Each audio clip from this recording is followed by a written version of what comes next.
Bonjour et bienvenue dans cette série de tutos.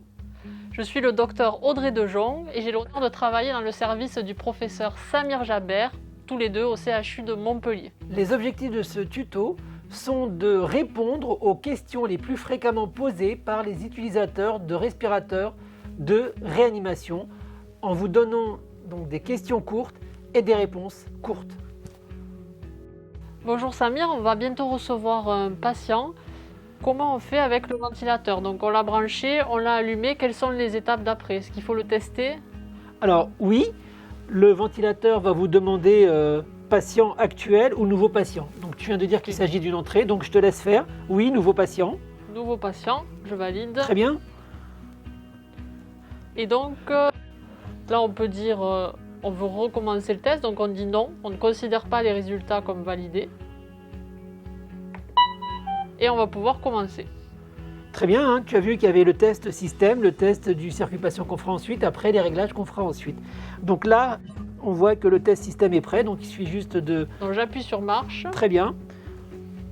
Et je valide. Et là, on me demande, est-ce que le signal d'alarme sonore secondaire est audible? Alors oui, non, oui, Moi je l'entends. Il me semble qu'on l'entend bien. Oui. Donc on peut appuyer sur oui.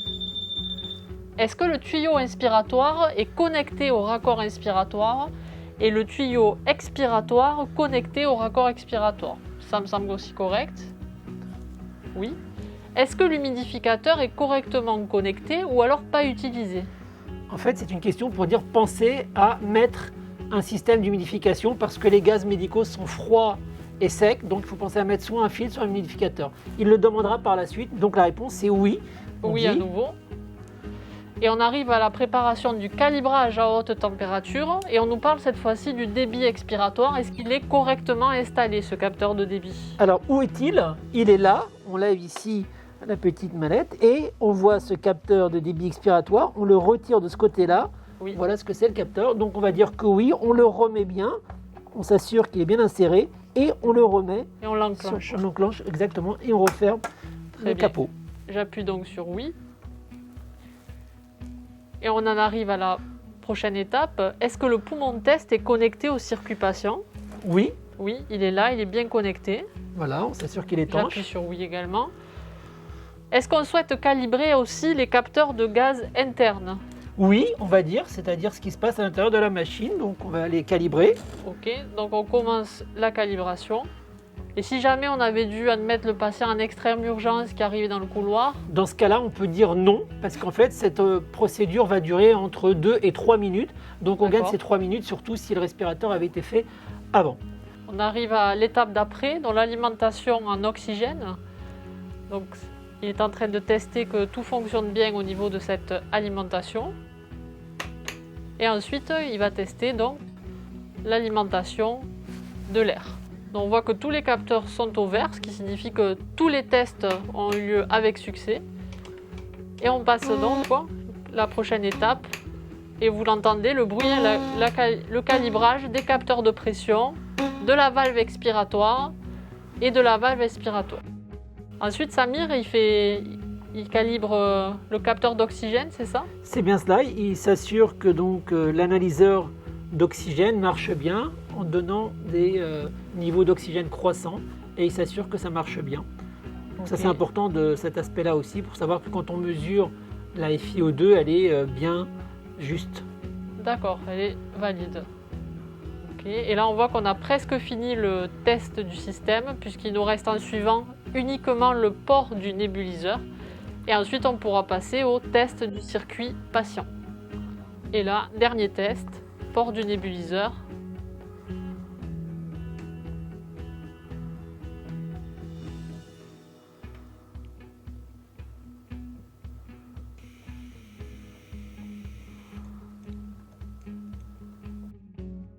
Très bien. Donc le test système a réussi. Ça signifie qu'on peut passer à l'étape suivante. Absolument. Donc le test nous permet d'aller à l'étape numéro 2. Test du circuit patient. Donc on a le circuit patient standard qui est sélectionné, la modalité d'humidification. Alors laquelle sélectionner? Alors soit on a un filtre, échangeur de chaleur limitée, soit un humidificateur. Donc là on va aller sur humidificateur. Oui, Et on valide, voilà. On valide, c'est déjà mis. Et ensuite, marche pour le test du circuit patient. Et comme il nous dit, confirmer avec la molette de réglage. On confirme donc, connecter le circuit patient, boucher le raccord patient et confirmer avec OK. Donc, le circuit est connecté, je le bouche avec le petit raccord rouge et je confirme avec OK. Donc là, c'est en train de déterminer la fuite, c'est ça? C'est bien cela. Il s'assure qu'il n'y a pas de fuite très importante. Des petites fuites modestes peuvent toujours exister, mais ça n'empêche pas de fonctionner, très très modestes, hein, et il va les compenser dès le départ, il le saura. Mais en général, elles sont extrêmement modestes, comme il va l'indiquer. Ensuite, cela détermine la résistance, et c'est terminé. On peut maintenant ouvrir le raccord patient et confirmer avec OK. C'est confirmé. Détermination de la résistance inspiratoire. Et finalement, le test du circuit patient a réussi. Voilà, donc c'est le succès de ce test qui a duré quelques minutes. Merci beaucoup. Merci.